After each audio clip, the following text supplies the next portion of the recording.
Hello, আসসালামু আলাইকুম। কেমন আছেন সবাই? বন্ধুরা, সৌদিতে ডাইভিং ভিসায় আসতে চান কোম্পানিতে।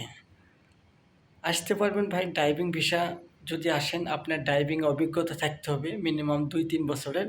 সেই সাথে একটা বাংলাদেশে একটা ডাইভিং লাইসেন্স থাকলে সবচাইতে ভালো হয়, ভিসাটা তাড়াতাড়ি পাবেন। আর ডাইভিং ভিসা আপনার কেউ হাউস ড্রাইভার আসবেন না, আসলে কোম্পানি ভিসায় আসবেন। কোম্পানির ডাইভিং ভিসাটা অনেক ভালো, সুযোগ সুবিধা ভালো আছে।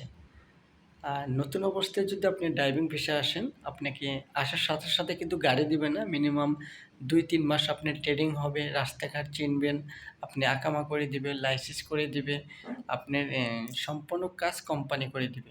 দেওয়ার পর ৩ মাসের মধ্যে আপনার ড্রাইভিং লাইসেন্স হাতে দিবে, পরে আপনার কোম্পানি গাড়ি দিবে, আপনি চালাতে পারবেন ইনশাআল্লাহ। আর বাংলাদেশে যারা গাড়ি চালাচ্ছেন আপনারা সৌদি আরবেও গাড়ি চালাতে পারবেন। বিদেশে গাড়ি চালানো একদম সহজ, শুধু নিয়মকানুনগুলো বুঝলেই হবে ভাই। অনেকেই বোঝেন যে বাংলাদেশে গাড়ি চালাচ্ছি, বিদেশ যা পারবো না। না ভাই, পারবেন।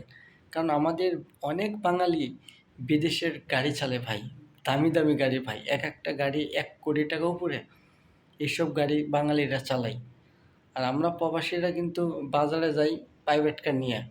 এটা কি আপনারা জানেন? যেসব প্রাইভেট কার দিয়ে বাংলাদেশের শিল্পপতিরা চলাফেরা করে রাস্তাঘাটে।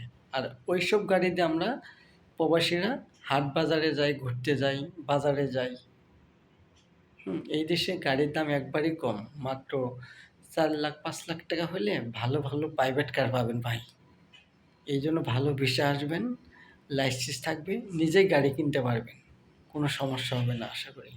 তো আজকে ভিডিওটা দেখে যদি একটু উপকার আসে, লাইক, কমেন্ট, শেয়ার করবেন। অবশ্যই চ্যানেলটিকে সাবস্ক্রাইব করে পাশে থাকবেন। সবাই ভালো থাকবেন, সুস্থ থাকবেন। আল্লাহ হাফেজ।